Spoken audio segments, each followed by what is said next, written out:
L'élément déclencheur du projet, c'est le désir. Être sur l'eau, c'est un autre monde. C'est pas du tout pareil qu'être sur Terre. On voit le monde totalement différemment. Dès qu'on est sur l'eau, on est dans une fragilité. Le mammouth, qui vient donc du lointain, sens poétique, arrive ici à Cahors et s'est posé au pont à Cabessu. Dans l'émergence de ce signe-là, au creux de cette vallée, il y a 24 000 ans, on peut remonter le temps, mais dans l'espace, nous, on descend les rivières. Le voyage, parce qu'on a besoin d'un horizon, on a besoin de se projeter dans quelque chose qui, dans la durée, se construit par étapes. Les étapes, c'est dans l'espace. Et donc, la Méditerranée, c'est quand même le lieu d'émergence de la langue, au niveau de l'écriture et des signes. Derrière la Méditerranée, il y a l'autre, le fait d'aller vers les autres. Tous les motifs du voyage sont inscrits justement dans ces intentions. Le mammouth, c'est pas moi, c'est l'humanité. C'est pas moi qui ai fait le mammouth, c'est quelqu'un il y a 24 000 ans.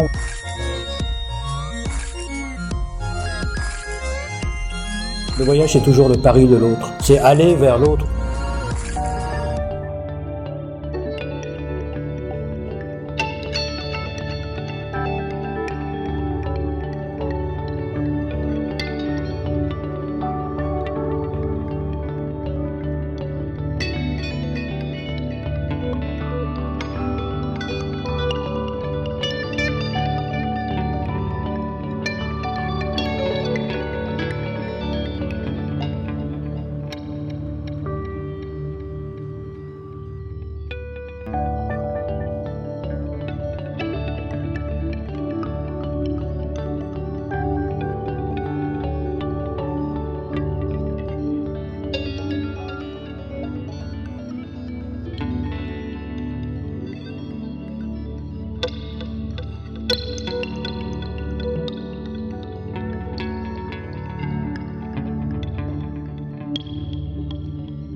Le plus délicat, c'est probablement de poser une trame sur le territoire et de tisser un motif de fiction à la fois dans l'espace public, mais plus précisément dans la géographie.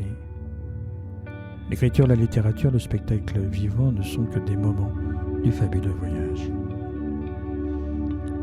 C'est comme Le Petit Prince disait « La géographie, c'est bien intéressant. C'est enfin un véritable métier. » Et il jeta un coup d'œil autour de lui sur la planète du géographe. Pour comprendre le fabuleux voyage, il vaut mieux se retrouver avec le public dans l'espace du salon de conversation qui l'accompagne, pour la reprendre là où elle semblait s'être interrompue, comme une question sur le territoire. Le territoire est-il un lieu ?